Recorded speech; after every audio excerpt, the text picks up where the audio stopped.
Sorry about that. We wanted to talk about it before we adjourn the other one, but we're gonna call the M&P meeting to order, and then we are gonna take a motion to adjourn for roughly 27 minutes and come back at 1 o'clock. So Recess. a recess for, that's what I meant, yes. Okay. So we're gonna call the Fort Myers Beach Management and Planning session to order at 12:33 p.m. And then I will ask for a motion to recess for 27 minutes. Yes. So moved. Motion by Counselor King. Second. Second by Counselor Safford. Any further discussion? All those in favor signify by saying aye. Aye. Okay, we will recess and come back at 1 o'clock.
All right, we're going to call this meeting to order.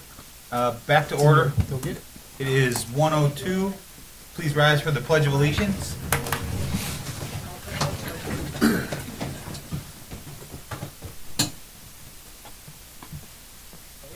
I pledge allegiance to the flag of the United States of America and to the republic for which it stands, one nation, under God, indivisible, with liberty and justice for all. Back there, Jim. Good glory. Why don't you bring me home court? Okay, our first item for discussion, we've already done, that was the presentation that we saw from Homeland Security. The next will be CB zoning, discuss CB zoning district changes. Sarah?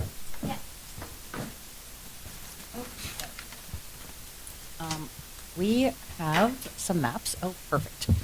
So I created some maps because we'd had a discussion about the CB zoning district, and I put together language based on the conversation that happened at the town council meeting. And then when we took it to the LPA had a lot of concerns, and people came in and spoke.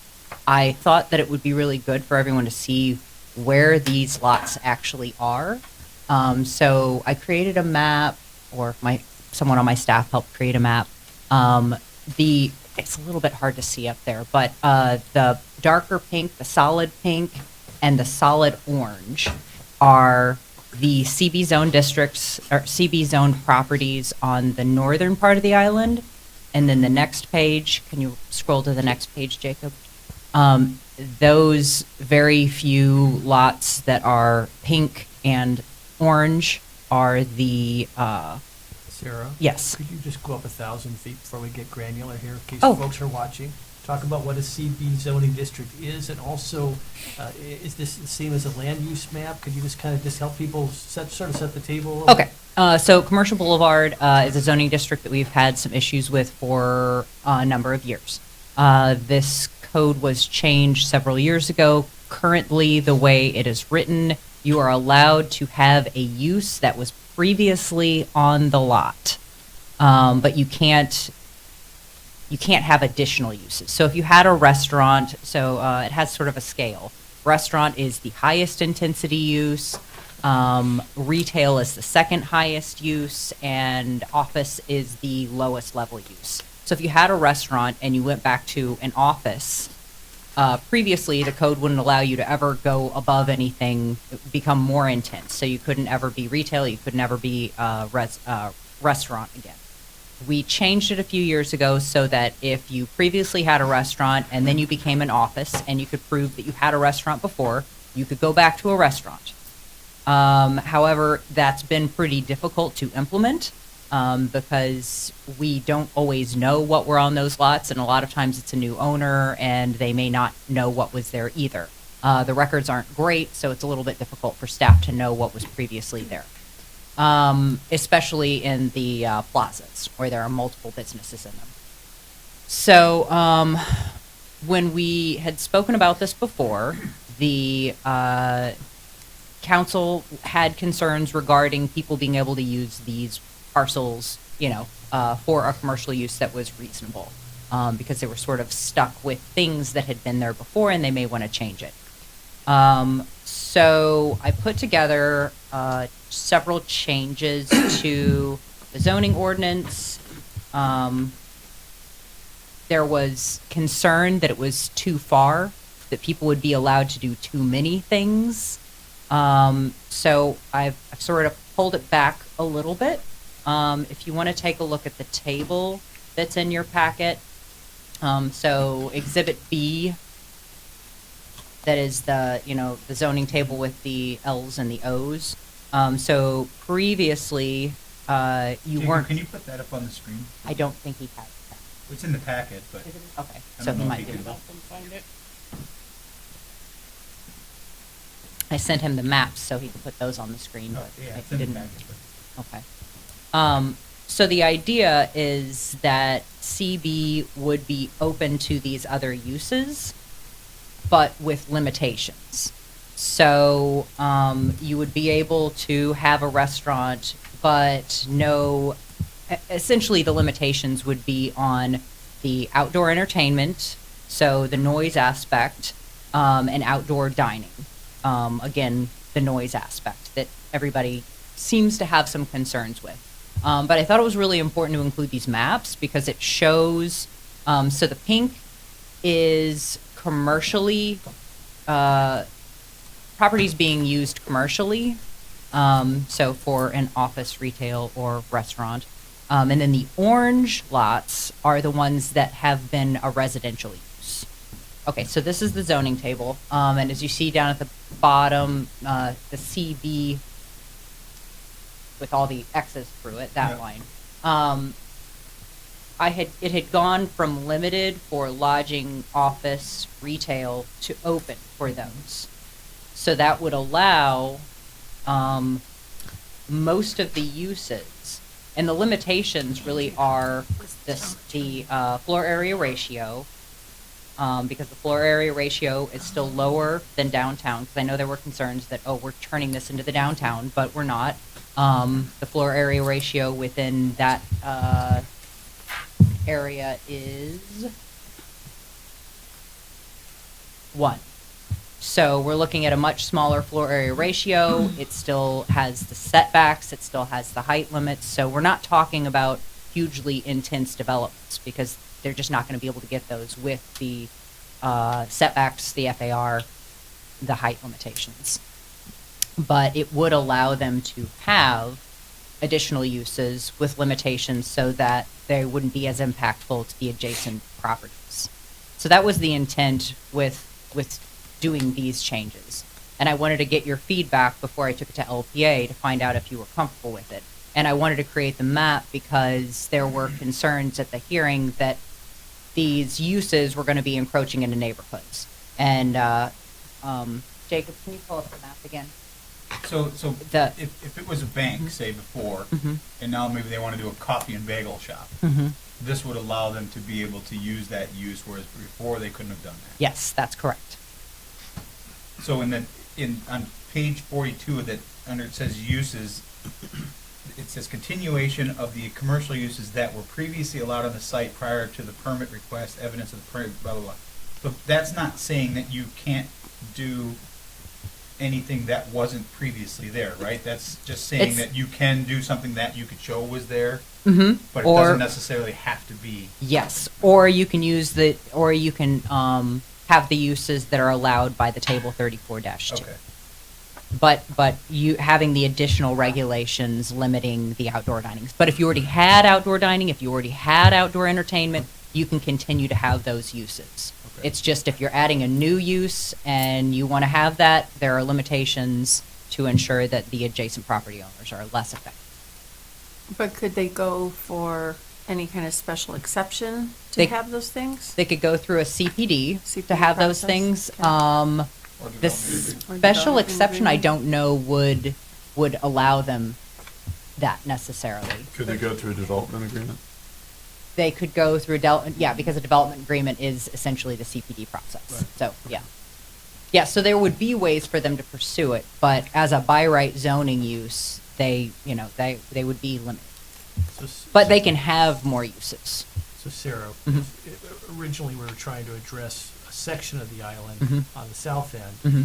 And it sounds like we're doing that, but I just want to be clear. So I got two questions. The property, it used to be an old medical center. It's vacant. It's been vacant for years. It's on Estero. It's close to Church of the Ascension, as you go by Church of the Ascension headed south. And again, this remains vacant for years. Mhm. A few years ago, somebody wanted to open a kind of a tea shop there and couldn't for the It's right reasons we there. just talked about. So under this new proposal, could somebody buy that property and open a restaurant there as long as the restaurant remained indoors? Yes, And they can't currently. yes. That's exactly what we're trying to accomplish. And then, so the same would hold true further south, where you had the old dentist office, chiropractor, and the spa there, across from Santini Plaza on Estero Boulevard. I don't know that those are zone CB. What would they be I zoned? pulled, That's what I'm trying to pull up. Yeah, I got the maps from, I got the addresses from the property appraiser and the GIS team, and then I cross-checked it by what we had in our records. So I don't know that we have that.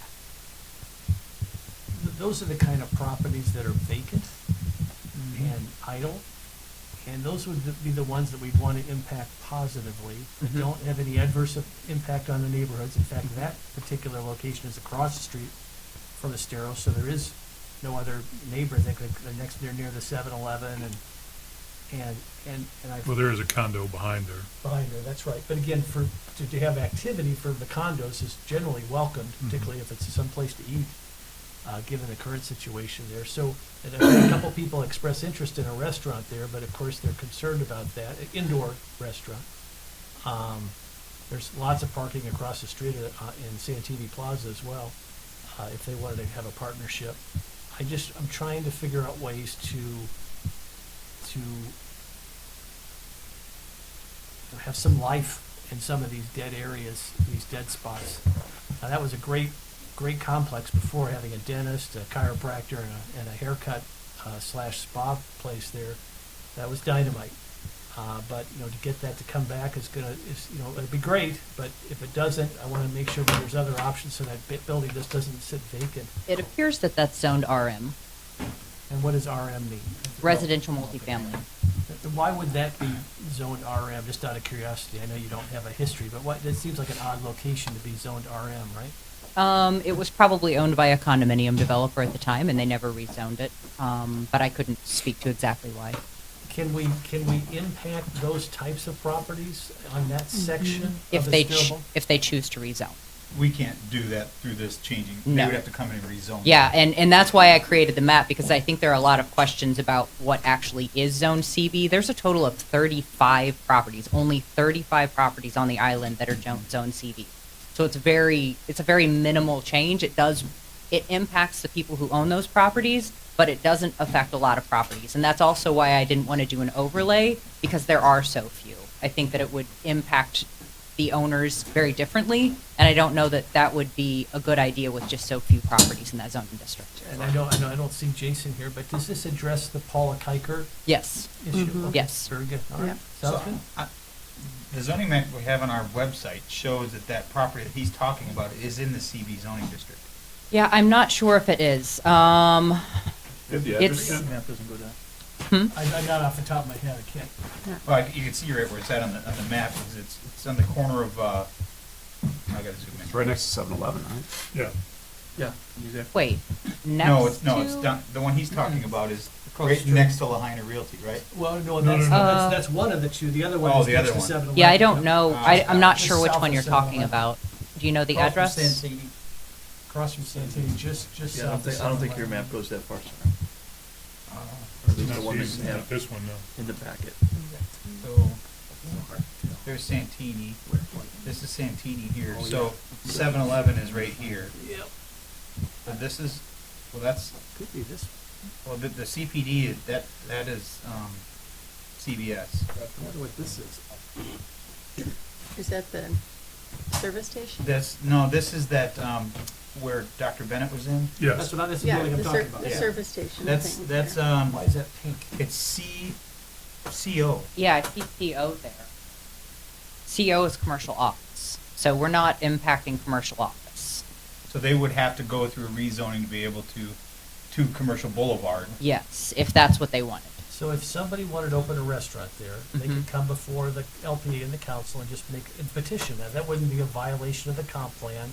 That would just be a petition to change the use, correct? I would need to evaluate, and so it would be a zoning district, so it wouldn't be a use change. And it is, Well, but by Let me look doing at the that. zoning district change, you would essentially get the Commercial Boulevard uses.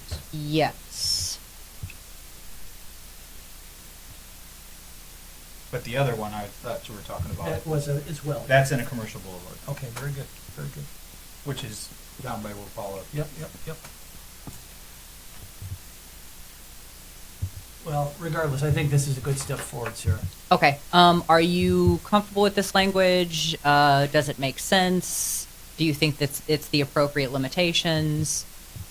Yeah, refresh my memory, what were some of the pushback from the LPA? I don't remember all. There was a concern that it was going to be impacting neighborhoods. Well, Um, I can tell you the pushback because I watched it, and I was responsible for some of it. We had a constituent who we all know who was interested in having, right across from Church of the Ascension, there are a couple areas back there that looked like they were destroyed by the storm, and it looked like they were just sitting there fallow. And there was a thought that maybe that area could be rezoned so we could have some restaurants on the ocean right there. And since that time, I've been informed that the folks who own that land are interested in rebuilding their homes and property. So that has sort of become a moot point. So, and I've talked to Anita about that. So that was just really more of a trial balloon than anything else. But so that's off the table, and I think that's where we heard a little bit of pushback. But Yeah. I think the other issue was less controversial. The solution you have just posited, I think, was less controversial.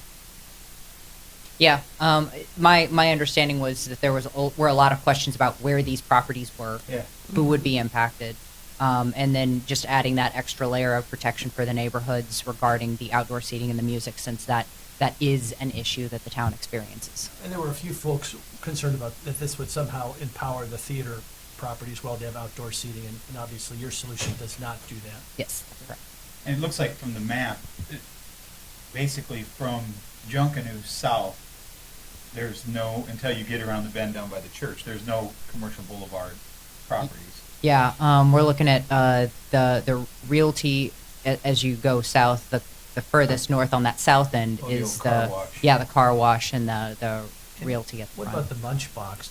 It obviously went from a restaurant to like a little T-shirt shop. It can go back to a restaurant? Mhm. Okay. And I did have the orange and the pink because there were concerns, some people came in and spoke, and there were concerns that if we made this change, then all of the residential in that zoning district would go away. So I just wanted to show, there's a pretty decent mix as it is. It's mostly commercial, but there are some residential uses, and there's no reason to believe that the residential uses will necessarily go away. The hope initially was just to have this impact properties that abutted Estero Boulevard. Yeah, and essentially all of them abut except for one residential, but the other ones are all connected. You're right. So speaking of the car wash and that, so what is that one zoned again? It looks like it's zoned CB. We went back through records to try, and so that's one of the things we're actually going to be working on, and we're going to talk about this next, but with the Land Development Code, we are going to be doing some GIS work to make sure that our maps are up to date, because there's some missing information in there. So the way I did this was by going back through rezonings to see what had happened over the years and if anything referenced those properties. It appears that the car wash and that real estate office are both CB zoned. Okay. And that's based on the records from Lee County also. So Okay. they support each other, although there were things on the map that didn't appear to be completely correct. I believe this map is correct. Okay. No, I think looks like you've got pretty much everything covered that was discussed.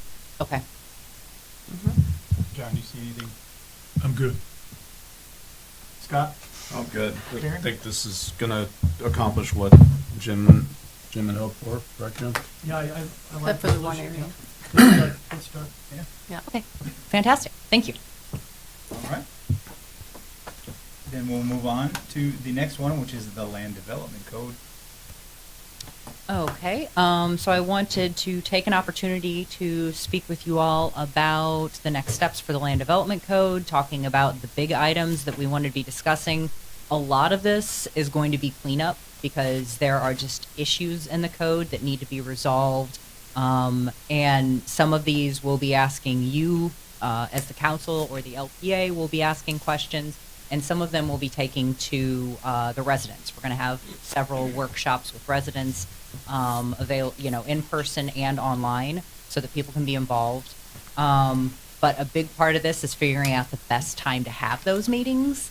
and I wanted to get your input on when you think people are going to be most available, when would be the best time for us to plan these workshops to have people at them.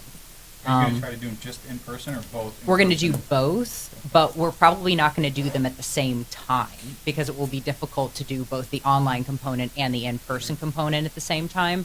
So probably have an in-person component where, you know, we try to get as many people as we can in person and have those conversations and have some booths, have a couple different things going on so that everybody can get visuals and give us input on items that we think that the residents really care about. And then we're going to have a secondary meeting that's a workshop online. So anybody who wasn't able to join that original meeting can do the online. And then we're also going to have surveys available so that people can go in afterwards anytime and maybe like read a few documents, learn some things about what's going on, and take a survey so that we can get feedback and really try to hear from the most number of people in town. So do you want to just go through one at a time and Sure. kind of get feedback? Would that be instead of jumping all over the place? Yeah, that would be great. So some of these are, I'm just bringing them up as items, and I kind of want to find out if you guys think these are issues that we should be addressing, if you would like to be involved in that answer, or if you think the citizens should be involved in that answer. Because some of these are going to be really technical, and some of them are going to be less technical, more like just a preference. So we're definitely going to be looking at parking lots and parking lot regulations and maybe trying to come up with a matrix, maybe trying to come up with a way to right size parking lots because that has been a big issue. We want to make sure that there's adequate parking, but we don't want to over park the island. Well, it's one of the first things we can do, low-hanging fruit, is look at the double calculation. So if you're a bar and a restaurant, it doubles up your parking space. I think that's pretty low-hanging fruit. Yep. And we keep talking about, when we're talking about parking in general, that is it so much our decision, or can we make it more, for a business, for example, can we make it more of a business decision? If they think they can find alternatives to parking, then the parking issue kind of goes away. So some communities we have minimums. Some communities do maximums. We could do a minimum and a maximum so that somebody can't say, well, I'm not going to provide any parking. We're just going to assume everybody's walking here, especially if we know that that's not what's going to happen. So we could do a minimum or a maximum or allow some type of flexibility.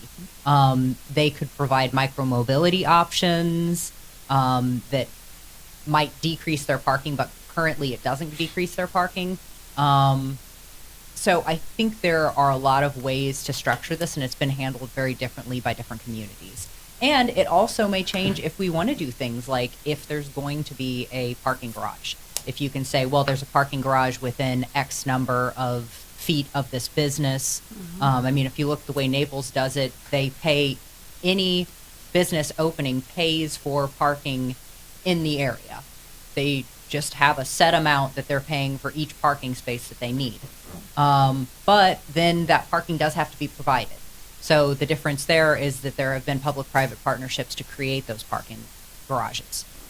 So looking at how the town wants to handle it, there are a lot of different ways to do it.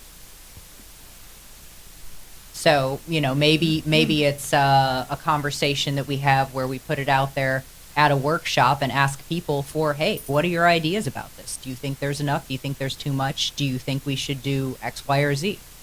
Give people some options, and then we can come back to you guys and LPA and say, hey, this is what the town is thinking. How do you guys land on this? Or, you know, we've looked at it, and this is what this community does, and this is what this community does. And also we can talk with some of the other communities that are doing different things and find out how it's working for them.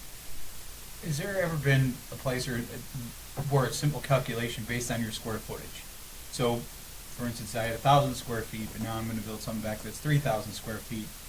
Is there a way to just do an easy calculation that, you know, if you're tripling the size of what you had or doubling the size of what you had, chances are you're going to probably need more parking than what you had before. But if you're downsizing, if you had 2,000 square feet, you know, I don't know if that's, or percentage of the, I mean, I don't know if it could be relative across the board, but based on the lot sizes. And so would it be lot size or would it be building size? Yeah, there's a little bit of problem with that though, Mayor, because of ADA requirements, Yeah. the size of the rooms, the size of the showers, the size of the hallways, people are actually having to build bigger, Oh, sure. so that, Well, if we're looking at like hotel motels, I mean, it would be based on the number of rooms. If we're looking Right. at a restaurant, it's based on the number of square footage, and that's how a lot of communities do it. They base it on the square footage of the structure. But we're finding in a lot of instances that may not work the best, and it may not be the right size for this community because every community is a little different.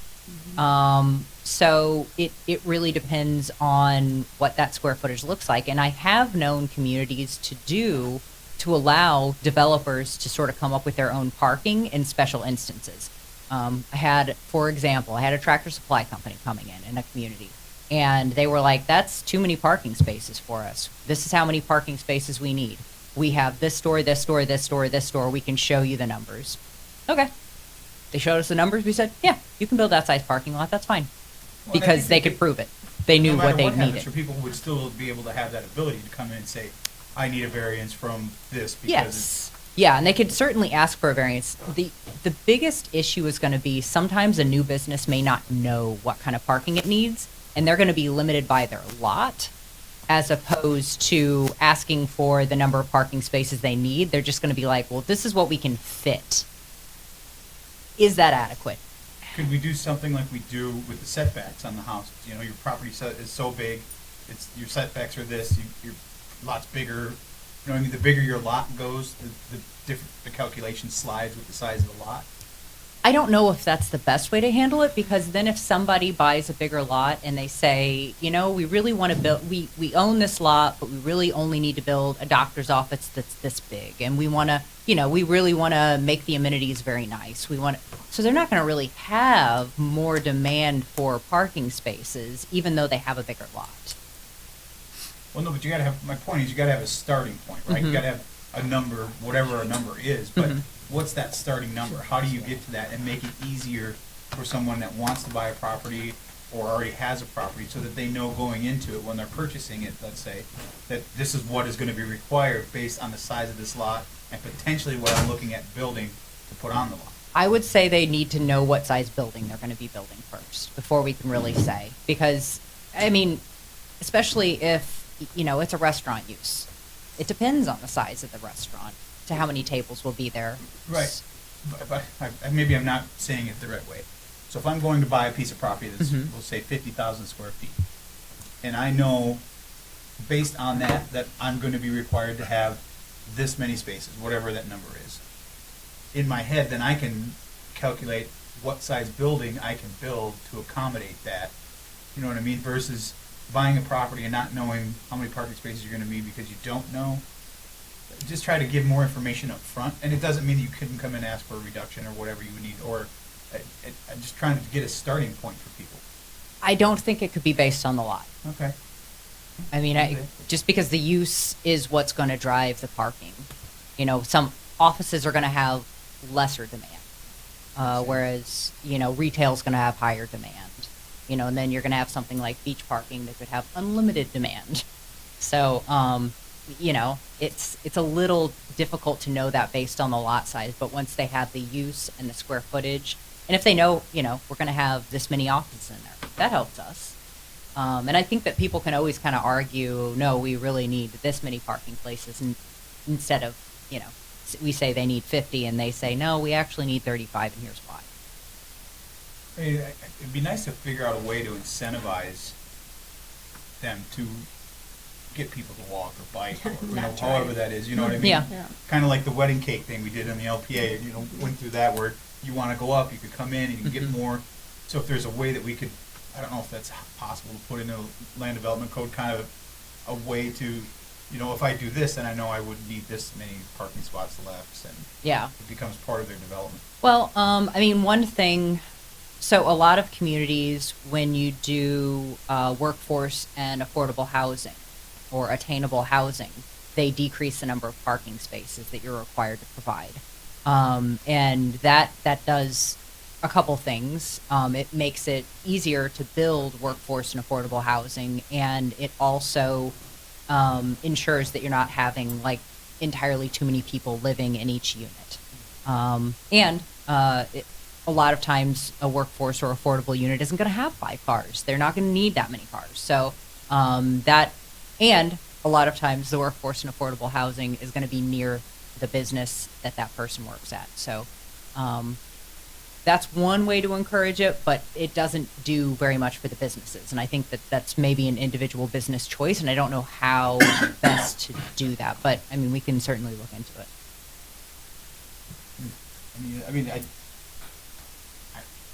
Fixing the easy stuff is the starting point, and then maybe we have to look at, maybe that's when you get it out there and let the public input, that once you get rid of the double parking requirements that we have on there now, in certain instances, maybe you're not dealing with as many variances as we've been dealing with. But, Yeah.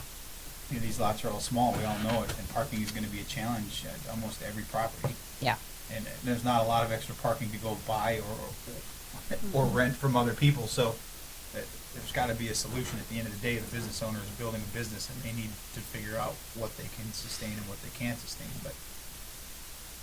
Yeah, I think you're right, though. There's some low-hanging fruit. I mean, you know, the doubling down like you talked about, and I also think, you know, more and more people are using golf carts or other modes of transportation and giving credits for that instead of using a vehicle, a car. More bike racks, give a bigger credit for bike racks. Create some parking spaces for the golf carts. That counts as 2 instead of 1.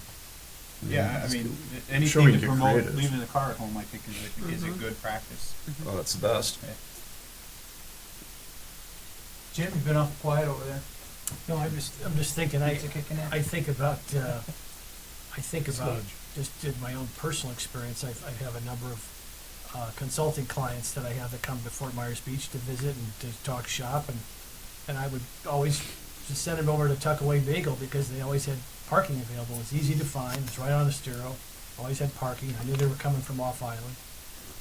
And so I'd like to keep some component of market forces into the equation. In other words, if I'm a business, and I have to sort of look at my business model and determine, can I survive without having some parking for my customers? I love the idea of giving additional credits for bikes and golf carts and all that stuff. That's fine. But at some point, the market's going to determine whether a establishment is going to be successful or not if their customers have access to parking or not, whether it be their own parking or be near a public lot, or I think it's just going to have to factor into the business equation when you're putting a business together.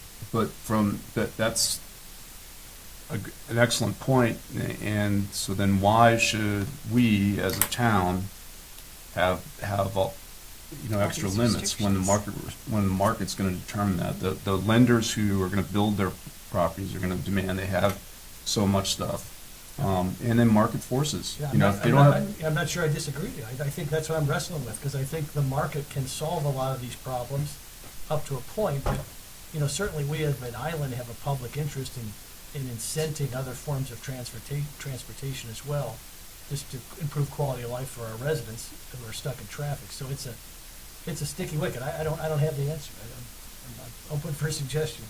No, I think this is a perfect one to get in the hands of the public and let them kick around some ideas. And they're the ones that are using these businesses. They're the ones that are. We've all probably done it. We went to go somewhere on a rainy day and there was no place to park, so we went somewhere else. Mm-hmm. But that plays into that market. You don't have a place to park and it's pouring down rain. I'm gonna go find a place to duck. So it's all part of the. This would be a good discussion. for the public. I think out of all these, these are all important, right? But I think this is the most important or the most controversial or needs to be solved. It's like, as you said, there's interlocal agreements. There's the way Naples is doing things.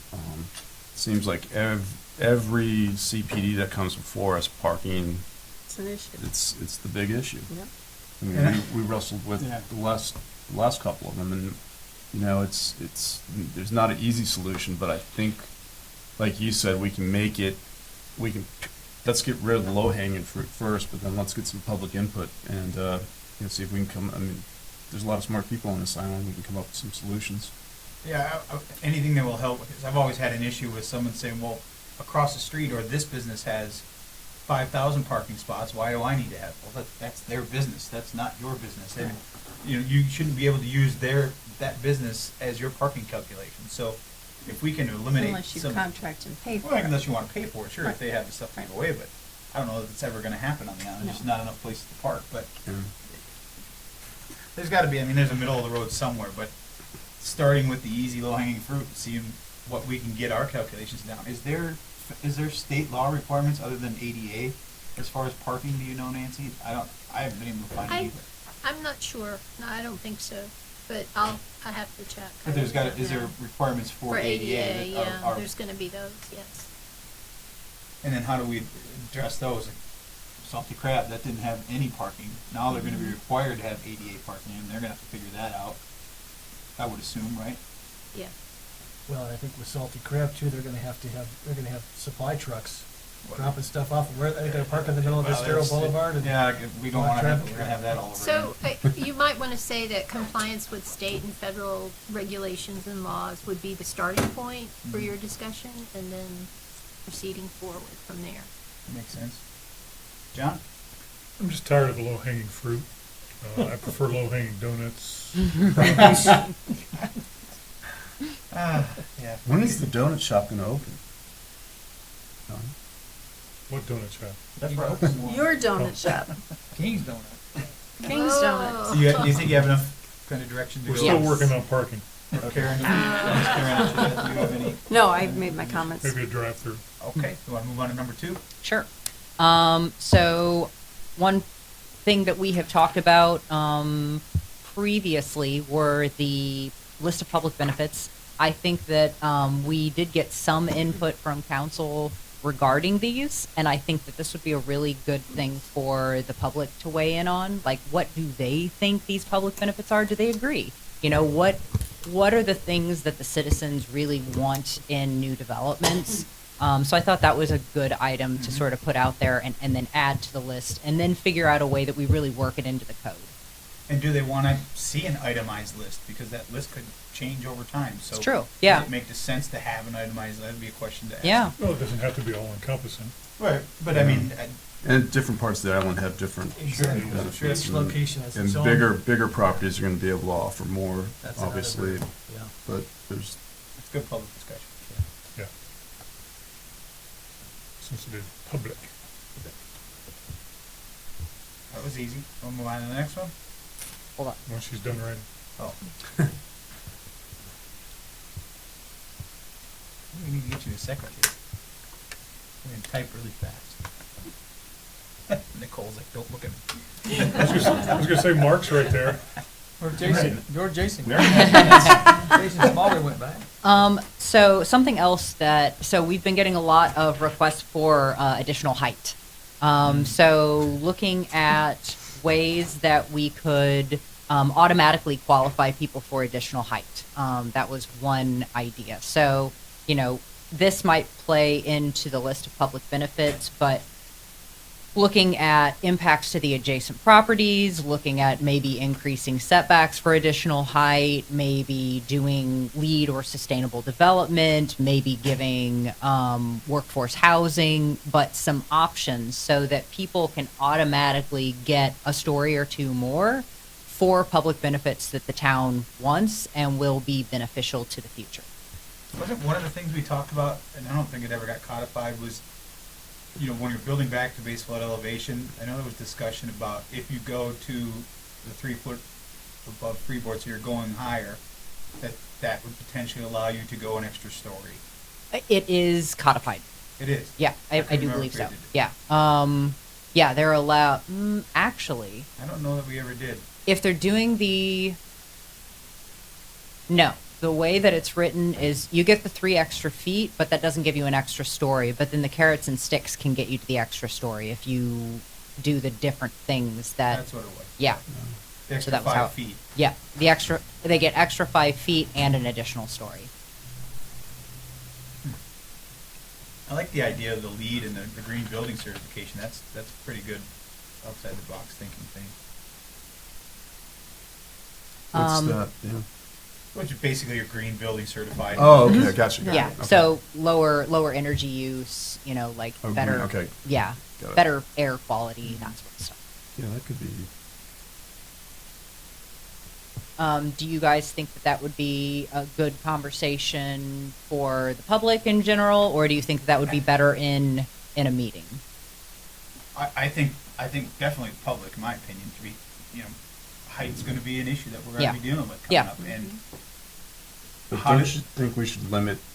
There's got to be a max, like in the downtown district. oh, I agree. Again, it goes back to that different sections of the island have different things that could fit in or couldn't fit in. Right. Yeah, Yeah. So, I mean, based on the zoning district, or based on. And the based on future- what's around you. Yeah. And what fits and what doesn't fit. yeah, if you're right next to single-story, you know, Right, then you can't homes, have a then- 10-story building. yeah. So maybe a transect kind of situation where if you're within a certain distance, you can't be more than, I know that's how they do it, Siesta Key maybe? I mean, up north, there are a couple different communities that have really interesting ways of looking at their height. Yeah, 'cause this is an interesting one, because as time has gone on, people, they're, one way or another, their opinion on height is shifting. Mm-hmm. Some are going one way and some are going the other way, but how do you, you know, 2 stories above what's there now versus 10 or 12 or 15 stories, Mm-hmm. how do you differentiate between that? You know, is there anything really that someone could do that would allow someone to put whatever, say 10 stories, because they're giving up this or they're doing this? Is that something that the public really wants to see? I don't. Yeah, I think that's an excellent question that, yeah, we need to know how people, maybe there are certain benefits that they feel are enough. Like, sure, you can build a 10-story building if you give the town a brand new park. You know, I don't know what the trade Well, would be, I but. don't- I have a I, feeling. I think for sure, you know, the setbacks, because we're seeing that with some of the, you know, proposed stuff coming in. They could build a big, huge box that's 4 stories, but it looks a whole lot better, you know, If it's the Mhm. wedding cake thing. wedding or- cake or. Yeah. Yeah. Yeah, so they're We have a lower bigger- towards the street Right, and or then a better higher view further back corridor. and, mhm. You know, Well, I s- think people are getting more flexible because they're actually seeing some of these designs that the architects are coming up with, and they do have stair-step approach, and they do have more setbacks, and it makes it more palatable, I think, and also depending on where in the development they are. Is this at the back of the lot, where it's not against any road or anything like that? So a lot of it, I think that ideas have been shifting because of designs we've been seeing. Mhm. Eventually. I think this is definitely one for the public. Yeah. Okay. Another one is public art. This has come up several times over the years, but we don't really have a way to sort of incentivize public art. I know that everybody has different opinions about what is art and what is not art, but Graffiti. one option would be, you know, to sort of have a theme that the community recommends. Say, you know, you want to give public art, well, our theme is dolphins, our theme is sea turtles, or whatever the town would want. You know, because there are a lot of communities that do, like Kansas City and the cows. You know, different places have different themes. There's another community with mermaids.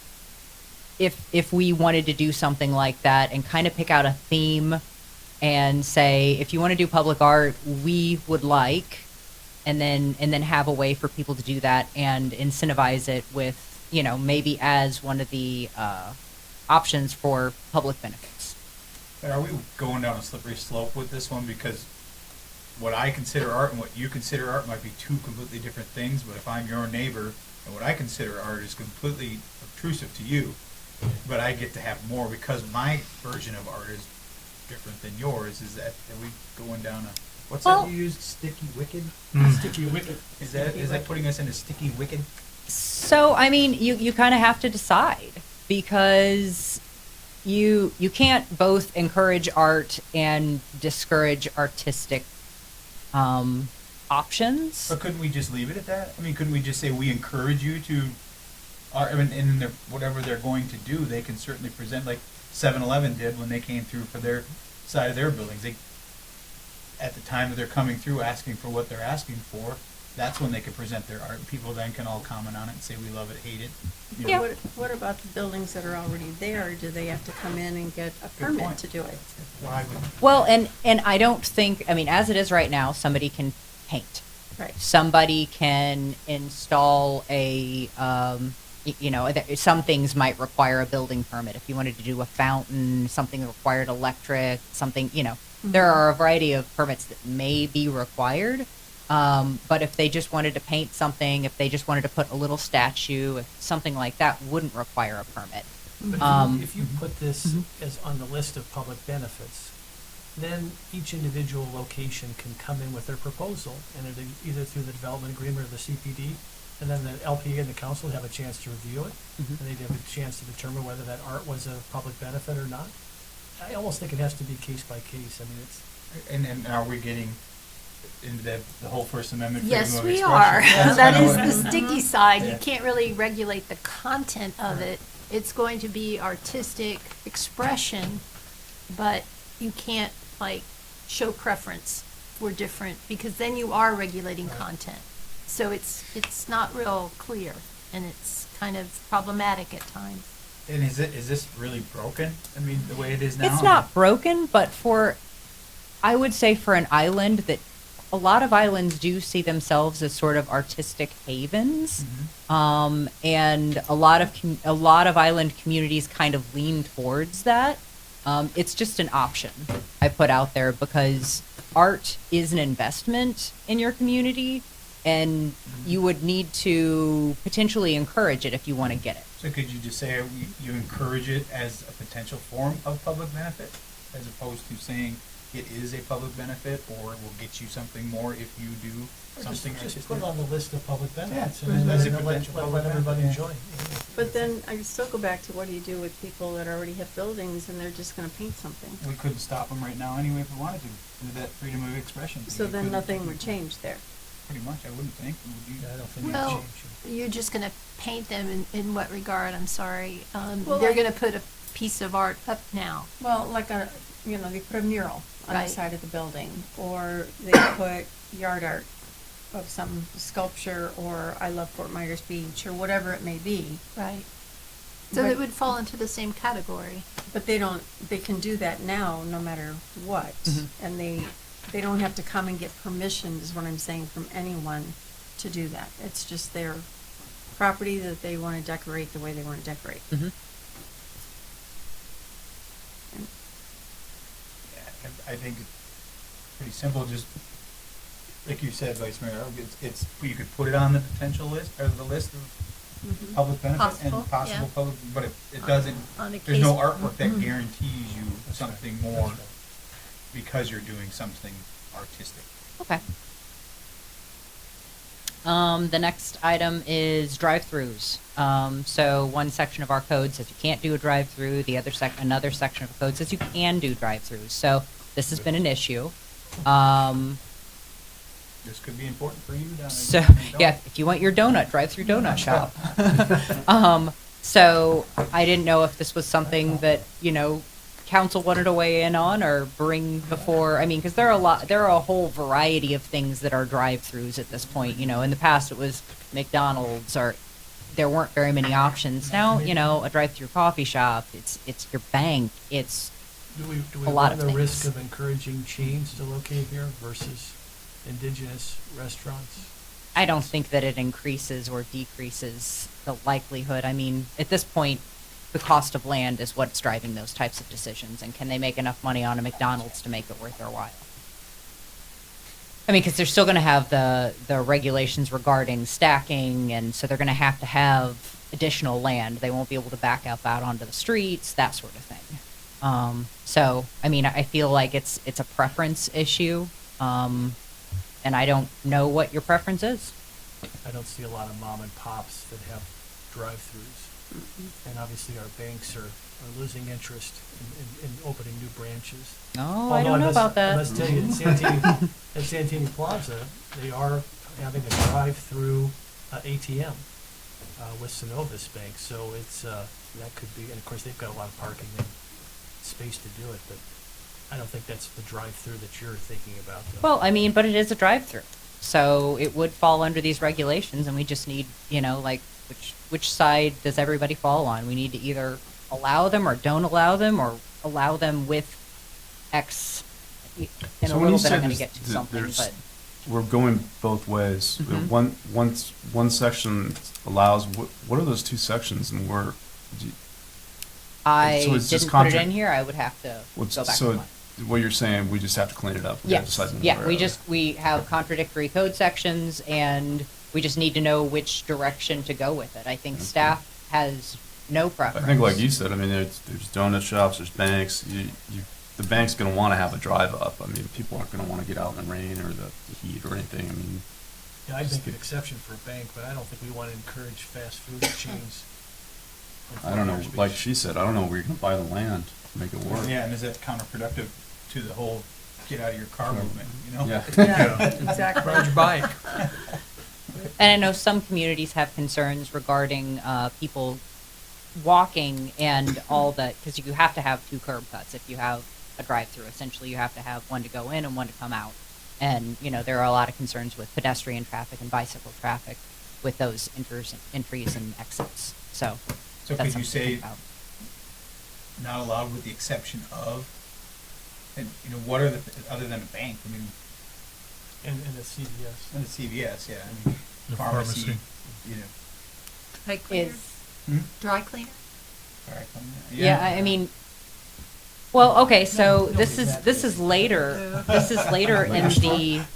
Liquor store? This is later in the number 12 on the list here is conditional uses.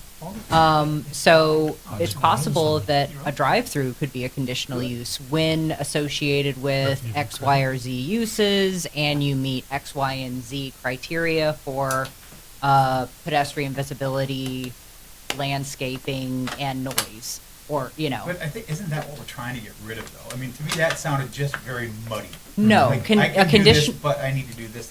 A conditional use means, and this is how I think we could really clean up our code.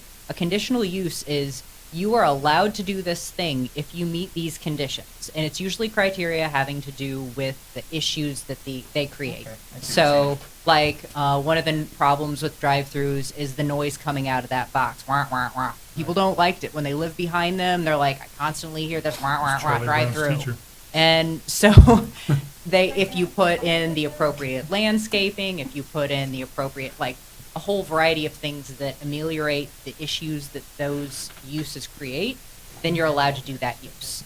If you choose to not do those, meet those I can see how that conditions, would fit. then you have to get it Makes through a sense. special exception. So if you really want this drive-through use, then do this, and this. You can have your drive-through use. If you don't want to do those things, you have to go in front of the LPA and the town council and tell them why you don't think you need those things. So that actually, I think, would help reduce the number of people coming to you to ask for things that, well, if you handle your noise and you handle your landscaping, we don't care. Parking lots are a perfect example of that. At grade, parking lots where somebody is willing to install landscaping and their, whatever, 5 things. Do you guys care? Do you want this to come in front of you? Do you want to talk about landscaping for a parking lot?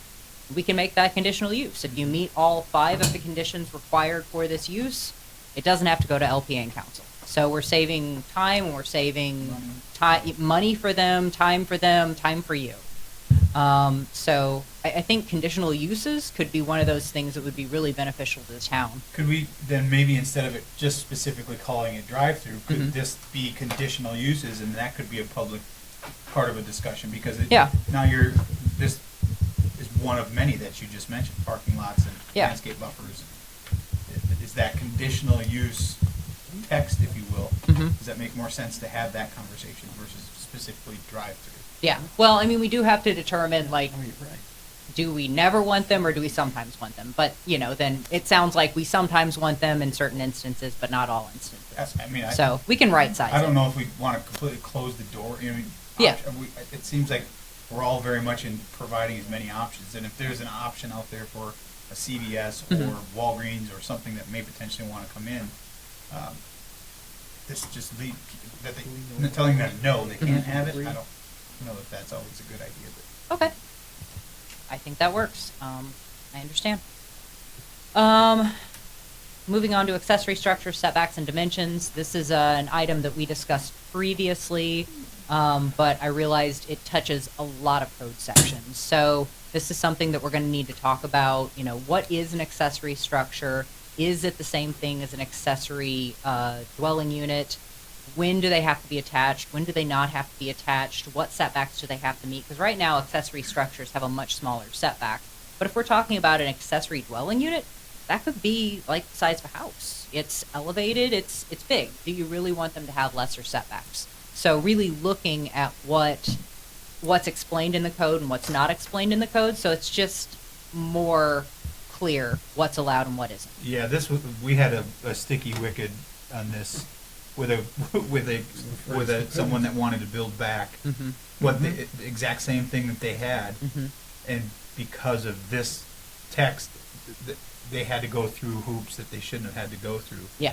So to your point, if I'm going to put a shed that is not attached to my house, is that any different than if I'm going to do a mother-in-law suite that's not attached to my house? Obviously, you've got other things that fall into place there as far as height and builds and all that stuff that comes through in a different way, but is that looked at any different than a shed, or should it be? Is that, I mean, is that a pretty good Yeah, example? no, I think that's a perfect example. Is the shed the same thing as mother-in-law's suite? Or once it gets over a certain square footage, is it something different? Should it have the same setbacks She's as gonna a grab Sorry. it. Is it, I mean, can you use words like habitable? If it's gonna be a habitable structure, then does that now not be considered an exist? Well, yeah, and I mean, I think that's what we need to look at, figure out how do we right-size this code section so it meets the needs of the community and really addresses all of the issues that we see pretty regularly. Nancy, is there any state statutes that this could fall under when it comes to, if I'm building my primary house and then I want, because we had some on the island, and we still have some on the island, that had an accessory use or it had a mother-in-law suite or whatever you wanted to call it, that was maybe on the front of the property. Is there any state statute out there No, that dictates I that think they it's have to be more- the same setbacks or not? No, I think it's more discretionary and based on home rule powers that you have, that you can decide that. Unless it's like some kind of group home or something like that. And how does this play into our dreaded Senate Bill 250 as far as if we were to change the definition as we see it now as an accessory structure? Could that be more restrictive on someone that wants to build a mother-in-law suite or?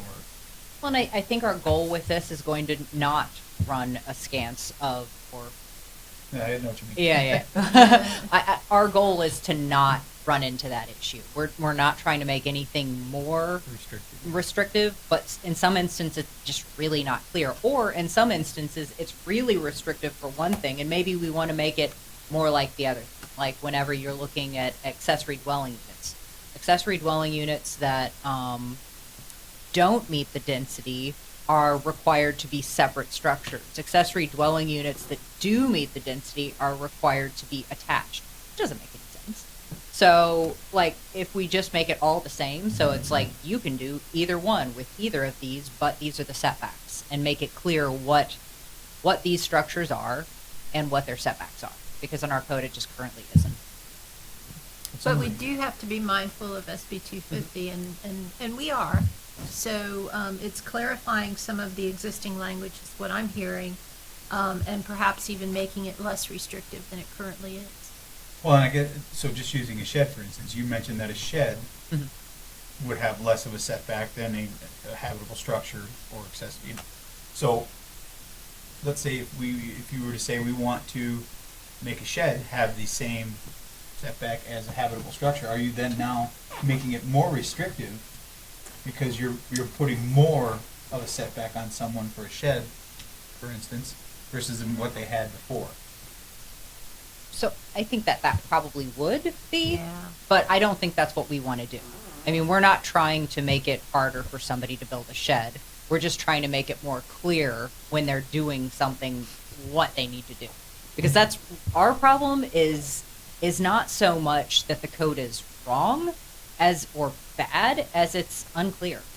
It does not clearly state what it needs, and we want to make sure that it's understandable to everybody reading it. And it makes sense. Well, I'm just trying to wrap my head around how you can, construction-wise, how you could do it, how you could, most sheds aren't gonna have a toilet and more plumbing or running water, whereas a shed might have electric in it, or it might have an air conditioner in it, right? Yeah. But it's not going to have anything that would allow you to stay for any long period of time inside. Well, and if it. it's at grade, then it can't have a certain number of things at Right. FEMA. So, I mean, and I think that's probably one of the restriction. I mean, one of the That's issues not with the necessarily living, true.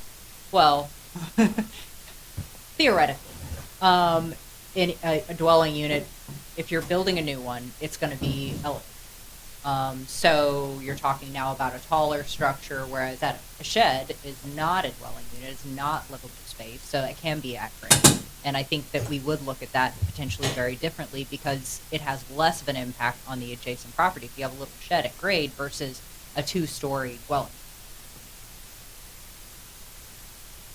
To me, it just keeps going back to inhabitable. Like if it doesn't have a bedroom, doesn't have a shower, doesn't have whatever, is that considered? dwelling. It's not a dwelling, right? It's not a place that you could actually live. Yes, well, and we also need to have better definitions of dwelling units, because that's something that's kind of weird in our code. So having a definition that's clear and Just what not clear. most Yeah. communities have would be helpful. So you're just trying to. Obscure on a dwelling unit. I know. It's, It can have a kitchen, but it doesn't have to have a kitchen. Yeah, Right. exactly. Could have. Who has a house without a kitchen?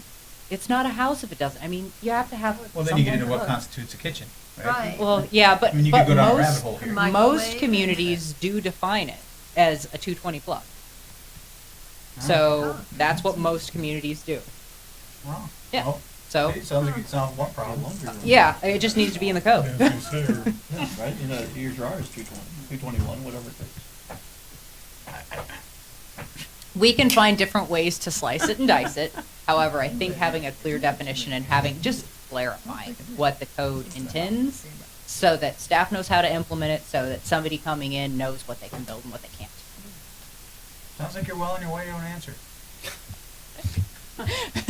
Perfect. We also wanted to talk about architectural features that have additional height. That was previously in the code. We had to take it out due to some people doing things where they were creating extra stories and calling them architectural features, that type of thing. So finding a better way, because people have asked how they can have these additional architectural features. And we agree, they do add to a community in the look. But we need to find a better way to do it so that people aren't just adding stories and height to their house. But Sarah, that's a great one, and we certainly want to encourage that, and I know there's people that abuse that, but that's something with your technical expertise or the lawyer's technical expertise. I don't think that's something we could put before the public. That's something for the subject matter Yes. experts to Yeah. Yeah, figure no, out, yeah. I would agree, But I yeah. agree, we want to encourage that because it makes the community interesting. Right. And I think that since we pulled it out of there, we actually have a better opportunity to add it back in more carefully. Because with SB 250, if we hadn't pulled it out, it would just be whatever it is. But now we can add to it, allow some additional height, allow some specific things, and we're not causing problems with SB 250. So I think this is a good opportunity. We have a bunch of changes we need to do to match up with the comprehensive plan. Those are all going to be pretty straightforward to knock out and put together properly. Clearer uses in the use table. Right now we don't have a lot of things. It's pretty unclear what a bank is. We don't have bank in our use table. So, is it an office? What is that? So having more clarity in our use table, having better definitions will be helpful. want to include more graphics and diagrams so it's easier to understand visually what we've got. But we are going to be really careful with those because I've been through more than a few codes that have diagrams that are just not helpful. You know, you look at them and you don't understand what it's trying to tell you. So we're going to be really careful about what we got. We're going to need to look at the redevelopment districts. That was something that was a component of the comprehensive plan update. So right now, the redevelopment districts have some very specific language in them. We're talking about downtown, Commercial Boulevard, Santini, and the Village zoning district. So they have specific criteria about how those have to be redeveloped. Is that what we want still? Is that the vision we're pursuing? Does it still work? I don't know if this would be better as a public public workshop conversation, like what do we want to see in these areas, or if this is we leave it alone and see what people come in. Well, to me, this kind of falls into that same thing with the commercial boulevard that we were just talking about. You want to pigeonhole yourself into one usage because it's in this zoning district, or times change, things that people want to do change. 15 years ago, nobody ever heard of pickleball, right? And now pickleball's a big thing. So what's going to be 10 years from now? To me, it would make sense to keep this as open-ended as possible, maybe through the public forum to find Okay. out. To me, again, it's an option thing to keep open. Okay. I don't know how everybody else feels about it, but I'd like to see it more open, and I'd love to see the input. Sounds good. And then the next page, we're looking at conditional uses, which I already went over with you guys. But if anybody has any questions. And then landscaping buffers. I mean, we pretty much adopted Lee County's landscaping buffers. They're awfully big. They don't really make sense for a small town. And we need to reevaluate what makes sense between our uses and where we really need these buffers. Right now, we require pretty wide buffers in strange places. Maybe we just need them between the commercial and the residential. Maybe there's some leeway there. And maybe there are places that we want to make sure we do keep the landscaping buffers because they're beneficial. and again, this is another one of those that seems like we're fighting ourselves sometimes. We're getting people to try to incentivize them to give us bigger view corridors, but then we're requiring them to fill it in with all this green. It takes away the view corridor they just fought for. We just fought to keep. So Yeah. This one has always been baffling to me. It's very counterproductive, and I hate continuing to use that word, but I appreciate where you're taking it. I'm still very concerned about the buffers that are going to go in by the bridge and try to keep people from crossing. Oh, and- that's going to be it. I mean, Oh, gee. it's going to be a nightmare, and yeah, and it's going to die off. There's no sprinklers. There's no nothing. I mean, it's going to be bad. Well, we're not maintaining. Yeah, but neither do they. I think, you're talking about the base of the bridge? Uh-huh. Yeah, that's all. Margaritaville, I think, has agreed to maintain that. Oh, well, that's helpful because they did a beautiful job. So the last item is, when do you guys think the public workshop makes the most sense? I mean, we want to do it sooner than later, but we also want to do it when people are going to be around.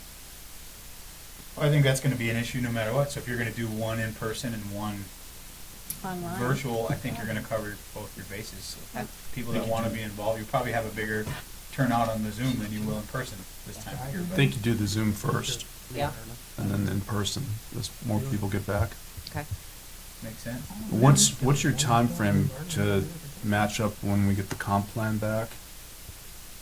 So you'll have the comp plan in front of you on the 19th. Back from the state already? Yes. Yep. Wow. And we've addressed all the comments. Wow. So I'm going to be That's dropping it amazing. into the agenda, and you guys will have it for you. August Well, 19th? Yep. I'm glad you brought that up because I was talking about it at the beginning. The last time we had this comp plan discussion, that was way too much information, in my opinion, in one meeting. I think by the end of the meeting, you could just look around and see everybody was glazed over, and I think things got missed. I don't know if it makes sense to break it up into 2 meetings. I mean, you start getting into hour 6 and hour 7 of talking about comp plans, it's people have just, they don't even know what they're talking about anymore half the time. And I think we missed some things in that initial discussion simply because of that. Okay. So I don't want to draw it out any longer than it needs to, but I would hate for something to get through that we didn't mean to get through, or vice versa, we missed something that we wanted to get through. Then you're bringing it up in September when we've got the budget and it's 9 o'clock at night. Well, it would be the first meeting, it wouldn't be the second one. Because you'd have to have 2 readings of it, I would assume, right? No, Yeah. you have the first meeting, you have the Oh, that's first, right, because it's, we had the first the already, then we send it transmittal to we the did. state, It's and just then we the get it back, adoption. and It's second different. is the adoption. So does the review of the comp plan have to be as laborious as we're talking about? In other words, we've vetted it relatively well. It seems to me as staff, you could highlight anything that might be controversial or different or of concern, right? I mean, do we have to go through it all page by page because we've done it initially? The only thing that has changed are going to be in the pages at the beginning. They were driven by comments we received. We didn't receive any comments from Department of Commerce. We received a few comments from FDOT, FDEP, and Water District, maybe Water Management District. And But obviously, those obviously, changes. We would want to see those changes, Yeah. but again, if individual members of the council have concerns or have heard concerns since it's been submitted, they can be raised, but Mhm. I don't think it involves In page depth by thing, page. right? you know. Yeah, I mean, we No, I yeah, I mean, we certainly don't have to make it laborious. We can go over just the changes and then any questions that you guys have, or we could break it up into 2 meetings. That is an option. Well, I guess I didn't know how elaborate it was going to be, but to your point, I don't think we're gonna go each section page by page like we did before, because that's already been done. Yeah. But there is at least 1 or 2 things in there that afterwards, when I went back and watched it, I don't think that was what our intent was. But now that it's in the new version of the comp plan, that's gonna have a drastic impact on some of the development on this island if it goes through the way that it is. Okay. So, FAR and density, for instance, Mhm.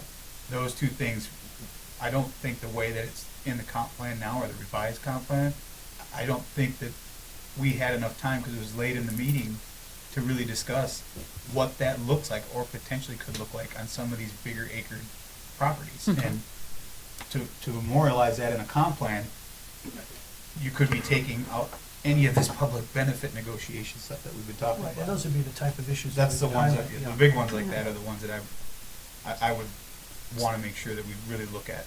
So could we prioritize like some of the issues that we've been seeing as we've gotten from there and prioritize those first? Because I think as we go further, they're not as in-depth and not as highlighted Right. as what we've seen. At the beginning, Yeah, if we did those at the beginning, then we probably could get through the rest pretty quickly. Can I ask what you would want to see and what you would need that discussion to look like for some of these items, just to make sure that we're prepared, and if you want, Well, we would need to see from you what's the presentation gonna look like? What does it look I like? mean, Now the- that it's come back from the state, we haven't seen it. We well, don't- I mean, but you were talking about FAR. The FAR hasn't changed, so that wasn't required to change, but if. No, if but you- how things are calculated, how the equivalency factor went in, there were some changes We in there. didn't, the equivalency factors in the LDC. But see, It this is to my point. Yeah.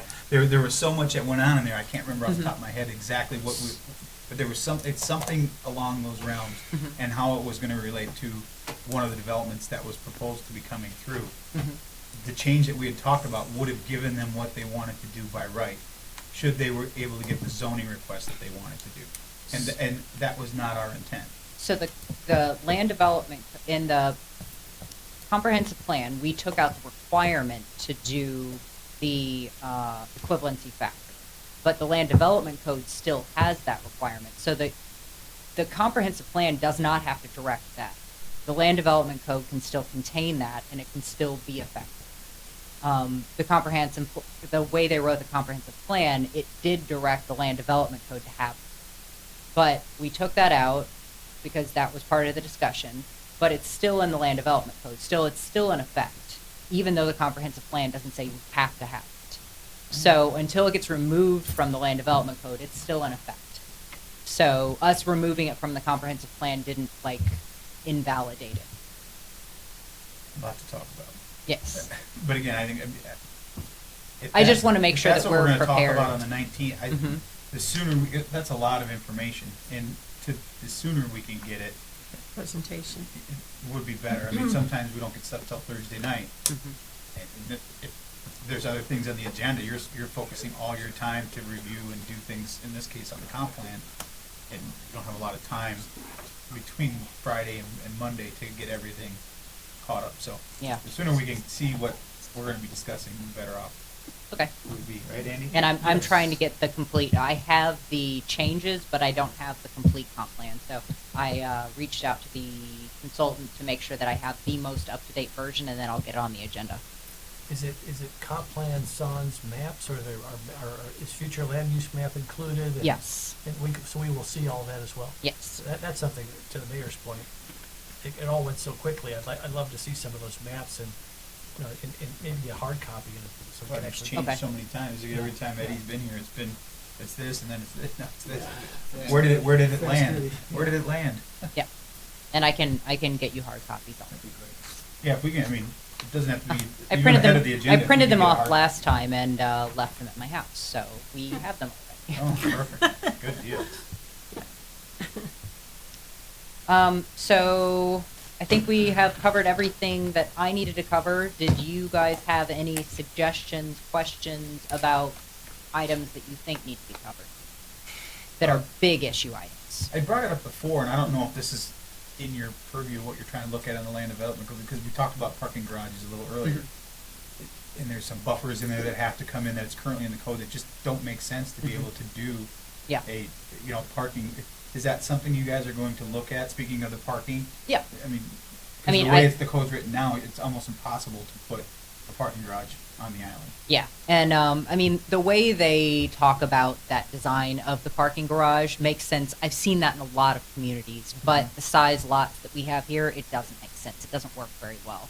So I understand what you're saying, and we recognize that, and we'll make changes to give people other options for building these, because it is something the community wants and would utilize. So I think that makes sense. All right. Anything else for King? Good. Vice Mayor? Good. Good. That's that? Good. Good. We're good. Fantastic. Good. Thank you, guys. Okay. The next item, where are we at? Item Consent D, agenda. bridge tolls. Rich. Is that right? Is that the next Mhm. one? Mm-hmm. Karen, you want to start? I can do that. So I had brought up as a suggestion of something to look at, putting tolls on the bridge to help monitor traffic, to help with cut-throughs, that type of thing. So I worked a lot with Andy and team, and we worked in conjunction with Dave Horner from Lee County. And we ended up getting, it didn't go very far, let's put it that way. So I received a letter, actually through Kevin Ruane, and it came from, it basically came from their attorneys. And it stated why, at this point in time and the timing of everything, we are a long way out of even considering a bridge toll, if at all. So basically, it said, the Matanzas Bridge Pass is a state-owned and maintained facility located, blah, blah, blah, blah, blah. According to the statute, the department may establish tolls on new limited access facilities on the state highway system. Lanes added to existing limited access facilities on the state highway system, or new major bridges on the state highway system over waterways, and replacements for existing major bridges on the state highway over waterways. In other words, it could be added. However, in the case of the Matanzas Bridge, it's not being replaced. So therefore, according to plain language in the statute, it does not appear that we have the ability to impose tolls because we are not having a new bridge or a replacement bridge. The Big Carlos Bridge, that is a whole different situation. The Big Carlos Pass Bridge is currently being replaced and the project is under construction. The bridge project is being funded with local monies, Federal Highway Administration monies, and CARES Act federal monies. According to discussions, according to Rob Price, the discussion to implement a new toll facility would have had to take place with the federal government prior to applying for and acquiring the federal monies and commencement of the construction. So needless to say, it's under construction, that's all been approved. There is no way to go back to that right now. It would have to be at a totally different time and place after the bridge is already constructed, and it would open up a whole new ordinance amendment, everything else that would have to take place and funding mechanism. So at this point, it doesn't look like there's any leeway at all for either bridge to have a toll. But I do appreciate some of the comments that I received.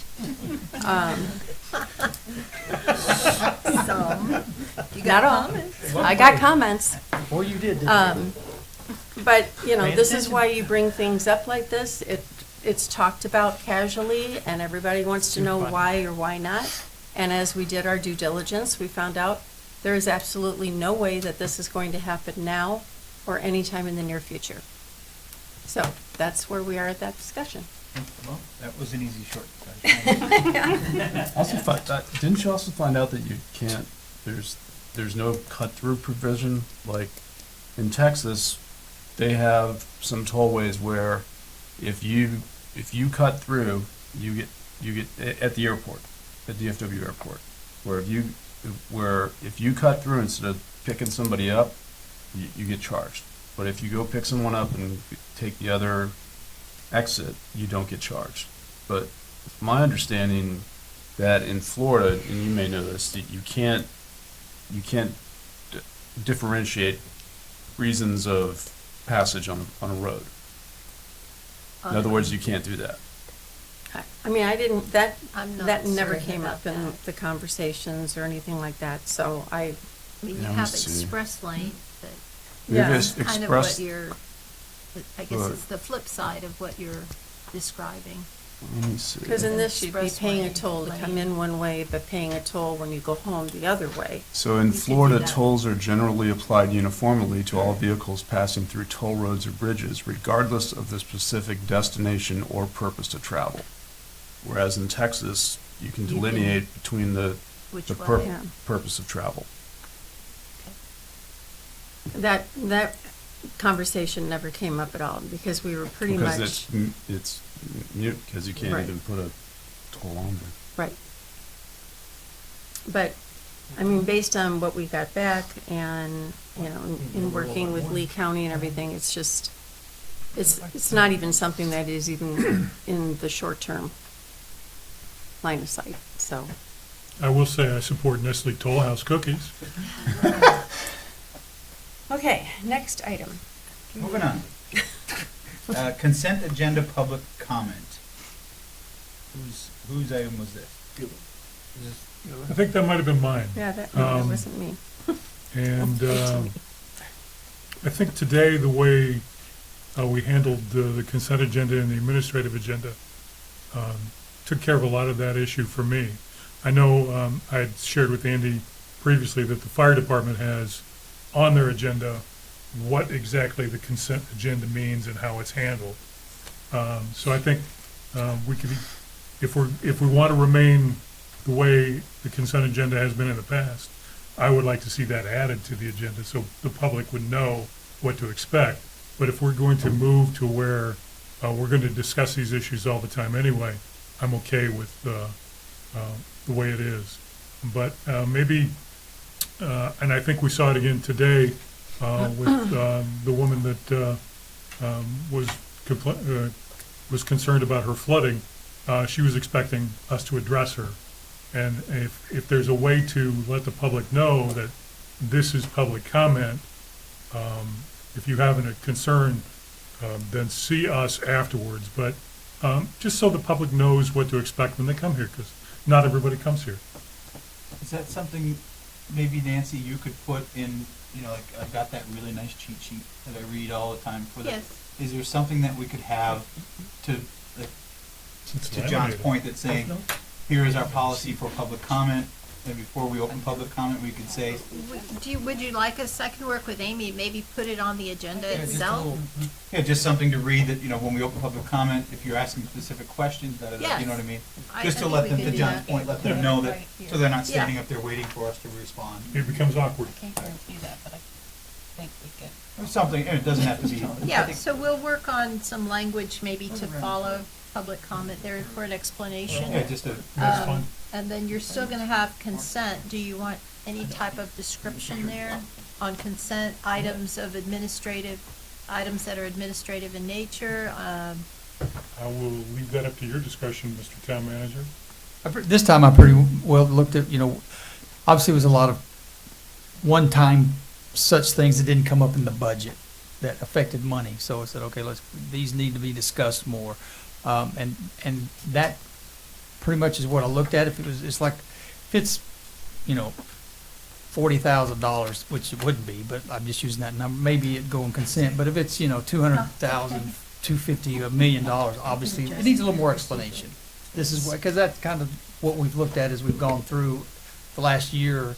Oh, I'm gonna move this because we just need more explanation of really why we're spending $1 million, that kind of thing. That's kind of how I just kind of looked at it this time, and we felt that would create a pretty good balance, and we went through it pretty quick. It wasn't. I thought it flowed wasn't really well very today. long, and staff's ready to get up and talk about their particular area, and that way it's boom, it's cut and dry. Well, and there's certain times that I would ask for something to be removed because it's an opportunity for public attention. Exactly. Like, for example, the farmer's market moving to Santini Plaza. Oh, yeah. It gives the applicant a chance to kind of tell their story, and it's a good, because a lot of people are watching this posting. Good point. So I think the system can work. We just got to manage it a little And, bit. some of those repetitive things that the hurricane emergency orders. Sure. Right. Okay, we all rubber stamp. I think it but other sets things. expectation for time too, so if you have 10 things on the Correct. consent agenda and Correct. someone thinks that the consent agenda is gonna be that, maybe one thing comes off, but when the entire consent agenda was coming off now, someone that thought they were gonna be here for 10 minutes to speak is now here for an hour and So 30 if, minutes. so if it goes out like that, like it did today, we already know, we've got Yeah. 10 things here versus 12 here, and we're gonna pull 10 of those off now, we got 22 over here instead of, even though when we do the consent and pull them off, it's pretty quick, it's not a long drawn out. Right, but I think when you get into the public hearing part of it, Optics. when lawyers are sitting out there, or, Optics. people can budget their time a little Yes, sir. better. We can do it. We can work it. Yeah, I thought it flowed fairly. I thought it was smooth great today, Was- I mean, especially even after a layoff. Yeah. How about that? Good job out of Getting you. out of practice. Efficient government. All right, anything else with this one, John? No, thank you. All right, we'll move on to agenda management. Anybody, Scott, anything on agenda management? Well, tolls are out. Except cookies. Except in Texas. I think we spoke about it, the e-bikes. I think that we should tackle that and get it put to bed. I think everybody wants a solution, so the sooner the better. That's all I have. I guess. Okay. Council Woodson? I just think, I don't know how many people actually see this, but it is published, so we should change that final budget hearings to after, or, I'm sorry, change our council meeting to after. We have it there, but, if we have update tier 1 project, we have it at 9:23 at 9 a.m. So that needs to be after budget meetings. But other than that, and I know some of these things are in process, but what is light pole decorating along Estero Boulevard? What is that? That was mine. It was, I told you about the, when I was up in Dunedin, it was during Christmas, and each, people sponsored a light pole, and they decorated with, decorations. It goes in that artistic kind of thing. where they were allowed to be able to decorate it, and some had, it was just a That is neat cool. thing, and it was, But if It we're was- gonna talk about that. yeah, it was is- on here to come, put We're on a in future August. MFP. Well, maybe it needs to go on. It needs to go on in sooner October, than later. yeah. October, you got it. I just think it'd be a fun way for Yeah. people, and by the October, maybe we'll start to see some light poles actually go. Well, at least they're laying on the ground. Decorating the yard, yeah. They're we- here, you I want them think- up too? I think with that, we're gonna Got need 'em to, here. we're gonna need to check with FPL on that too, because technically we don't have our own poles yet, so this could be a mute. Oh, yeah. So if we want our polls sooner, can we just grab them and put them in the Start ground? walking them down? That's a quick, that'd Let's be a let quick them way get- to Good luck get, with that. to get them to respond to you to get them put up. Yeah. To your idea. And we could Do- decorate do the pole at the light- same time? Do the light poles have an outlet in it? So That's, I don't know that they do, but I gotta believe that there's something that could be added if they need to be down the road. I don't know that There's always solar it's lights. it's a town-owned system, so it's, Solar Yeah. lights, once it's batteries. installed. we Solar can- lights, batteries, we got it covered. There's all kinds of things, I mean, Yeah. I will say the we flags. happen to know the Queen of Blinky, we could Yeah. probably. Really, exactly. I will say the flags that went up along Old San Carlos and everything for the 4th of July and all those, that was really cool. Really, really cool. I love those. Mr. Merrill? I have Oh, nothing were you additional. done? I'm Yep. sorry. Yeah, Okay. no, I'm done. Nothing additional. John? I don't have anything additional, but this has been on the agenda since last November. It looks like joint sessions between council and advisory committees. Other than the LPA and the Public Safety Committee, we haven't met with any of the other committees that I recall. Is this something that's still an issue, or just keep it on there in case it is, or? Actually, I will say that in BORCAD specifically, and because I'm the liaison with BORCAD,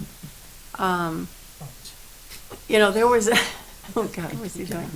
There was a time when we had approved an entire administrative building and all that kind of thing, and then Ian came in place, and the people who have sat on BORCAD for a long time, they worked very, very hard for that approval, for that building.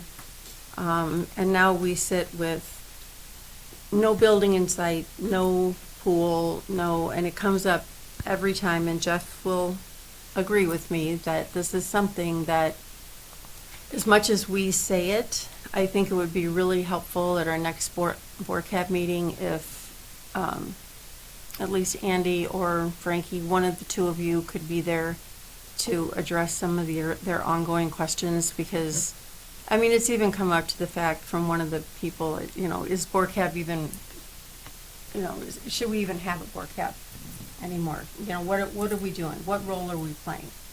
So, and I just keep trying to tell them that this is timing, we have to wait for a couple of things to happen, which some things did now, and with the new town offices being official and that type of thing, so I just think it'd be really helpful if you could come in and talk with them. I'd be more than happy to come and at least explain how we got to where we're at with, especially with the CDBGR, Yeah. and then also Plan D, E, and F that we have lined up for those projects as well.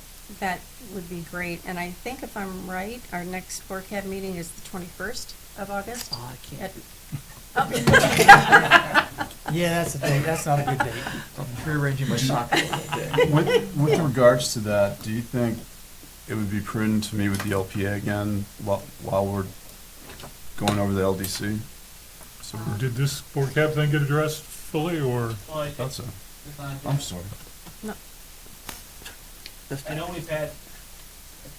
You're good. Just while we're waiting for his mic to come.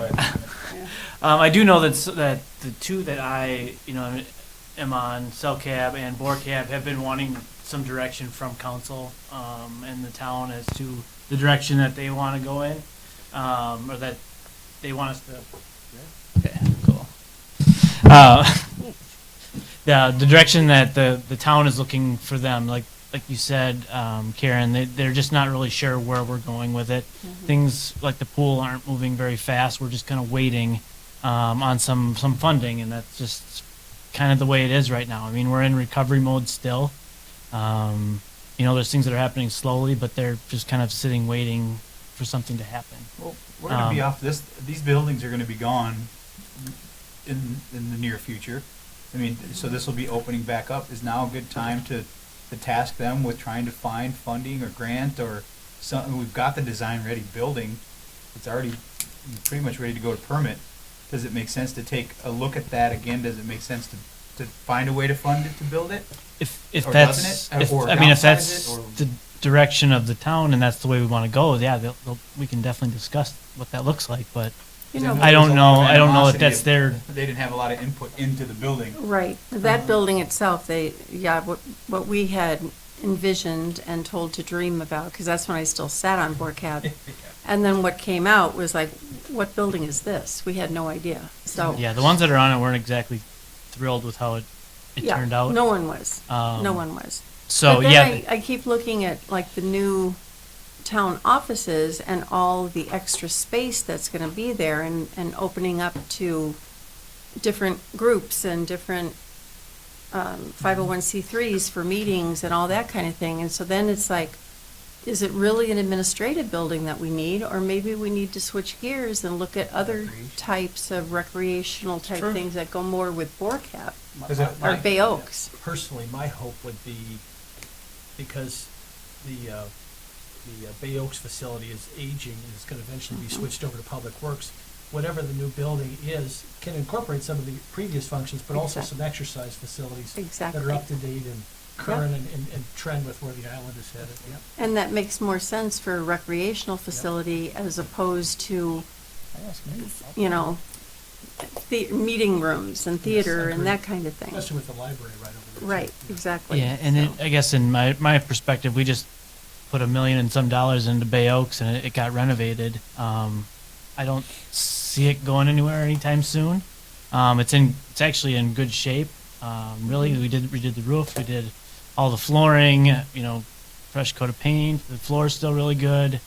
So it's just whatever the town and the council want as priorities, I guess. Oh, but I mean, there's things yeah. you can look at, like indoor pickleball space and, you know, Right. things Oh that. yeah, for that- sure. that you don't Yeah. have to have co-mingling in Yeah. one building. No, you can Instead of having a revamp big it. administrative building that was there before, Right. and now the ball field's gonna be in the back, and Mhm. now you've got more space to create Yeah. park and green Mhm. space and, you know, things like that. And that's what during that visioning session we did, well, at Diamond Head, that was one of the things they wanted, more walking paths and bike paths and, you know, green space like that, that they As can opposed to a building use. that- Yeah, and I could go either way on it. Like, it'd be cool to have a new building, but it'd also have great to have green space where you can come out and kick a soccer ball around and, you know, run around as a kid, or adults, I guess, too. Have, Maybe, does it make sense to maybe take what the layout's gonna be when the new other field is done and this is gone, and here's the usable space that we have, because we still have that interlocal agreement for the, don't we still have to do a park for the school, For wasn't the that? school to and redo fencing, that? there's a certain place that the fence needs to go and that type of thing too. That was all in the old. yeah, we did get a interlocal. playground for them. That's on their lot, and I thought the fencing was already done with the boundaries, but I'm not My sure. point is, I know what if you you're get the usable space, Yeah. Yeah. then, I mean, Well, now the new now town you got a hall, whole, the new town hall has a community room that's about this size, that's what it's gonna be used for. Councilor Woodson just mentioned that, so I mean, you don't need that space now. Right. We've taken that off that list, so now reevaluate the building. then, What maybe, space? to your point, I mean, these are all things that their Bay Oaks Board Cap could be talking about. Yep. Does it make sense to get, or instead of, now that we're not building that, can we do a structure to put all this assets that we have now to protect out of the sun as opposed to sitting in an outside parking lot? Does that make sense to put that facility somewhere on campus here? You know what I mean? It's just- Yeah, I mean, there's a lot of, like I keep telling everyone, even in WorkCab, we have a clean slate, kind of, on some of this stuff. You know, we have a lot of. It's, and I mean, you could have food truck things in here. You get all kinds of things you could do that you do everywhere else. I mean, there's all kinds of things you can do. And I love the proposal before had a lot of social opportunities for the island to gather as a community.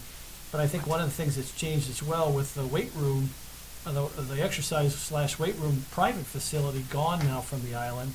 We're no longer competing against any of our local businesses.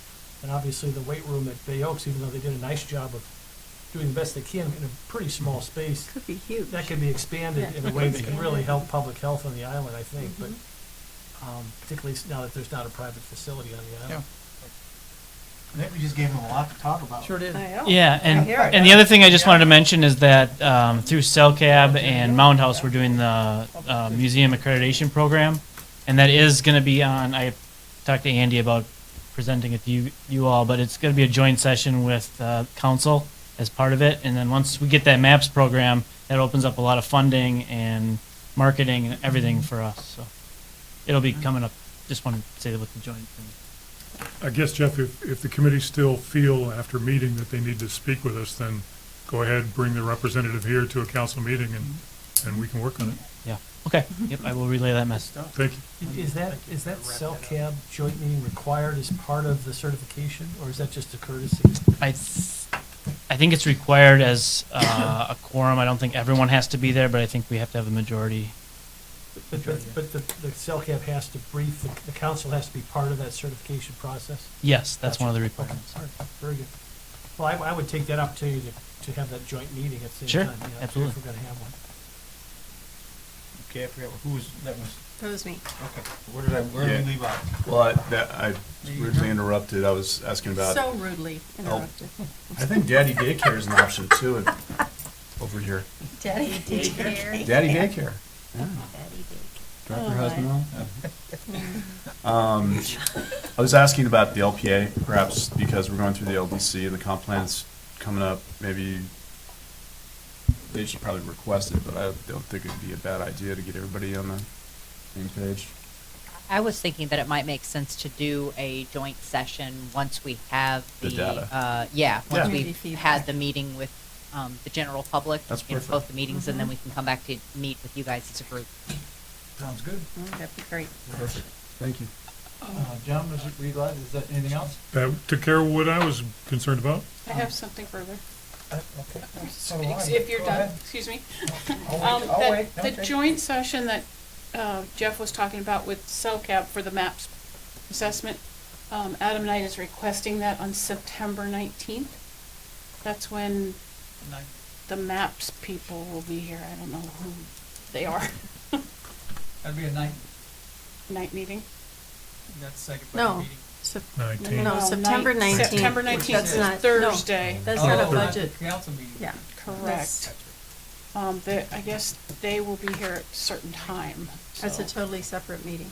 Yep, the visit dates of the MAPS person, whoever that is, they'll be here September 18th and 19th. Tracking. So he's asking if they could schedule a special joint council CellCab meeting on September 19th.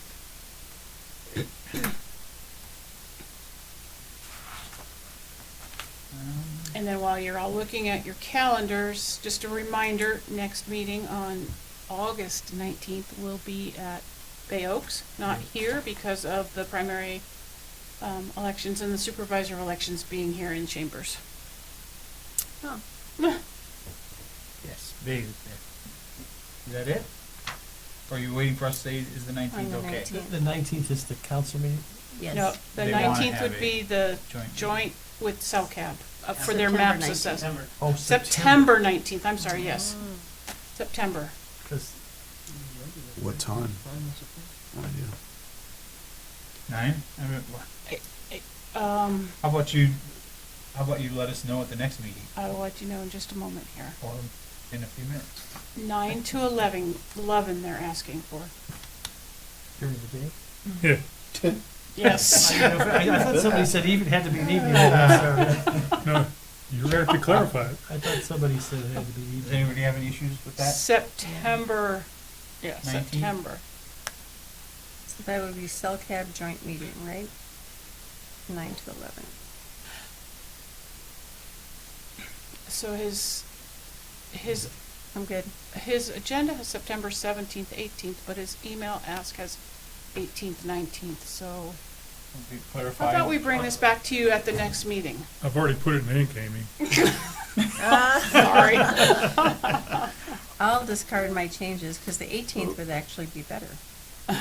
Well, just, yeah, get it figured out and then just let us know at the next meeting, and it We sounds like will. everybody's flexible. Yes. Anything else, Amy? No, not as flexible No, as it used sir. to be. I just have two things, if there's someone else that's okay with adding it for discussion, because I don't see it on here, but I know we talked about it. One is the Estero Boulevard landscaping, how we want to approach that as far as allowing people to be artistic and creative, and, how we, that's not on here, so I'd like to see that but if there's at least one other person that's. I would like to talk about that. yes. So if we can add that to the agenda management. And then the other thing is, been talking, and I don't even know if it's a feasible thing, Chad's not here, but I know I've been talking with Andy a little bit about looking at a potential for Moby mats or something that we could put on the beach that would allow both walkers, bikers. I've seen it in some other areas where they've got wide ones and it actually have markings of the bike on one side and the walkers on the other. If that's a feasible thing to be able to do or not do, not that I want to give staff more work into looking into stuff, but. I did talk to FDEP about certain issues of that. They seem to think that would be still a concern as a walkway would be, and then FWC might have some issues regarding turtles. But Yeah, I figured that was probably gonna. But well, you said these are mites. Mites. I think we should explore it. yeah, I'm just saying, Worth No, I looking think it's into. good. yeah, Okay. I'm okay You with just wanna add that. that on there for Sure. discussion to add a future MMP meeting? And that would most likely, Mayor, as I envision it, tell me if you agree, would potentially start at maybe Red Coconut and go to Times Square, not necessarily the whole, No, I think that, to your point, I think it makes sense where there's no bike lane you know. to be able to maybe do something, see how it works. Yep. And it's something that can be removed fairly quickly, should the event of a storm or. Less residential property would be impacted. And I Right. would think the resorts, if they're renters or their guests could hop on a bike and get to Times Square in 5 minutes versus, Well, I think of everything, wheelchairs, people in wheelchairs, if they wanna pull up to a beach access and they can only go out so far, it'd be nice if they could get out and if it's, if Yeah, you got, if you traverse. got two directions going, then the electric bikes wouldn't threaten anybody either. I said walkers are generally gonna walk along the beach. Right. So it's just an idea to kick around and see if it goes anywhere. Is there anything else? Move to adjourn. Second. Motion by John, seconded by Counselor Safford. Any further discussion? All those in favor signify by saying aye. Aye. Aye. We are adjourned at 2:48. Jim.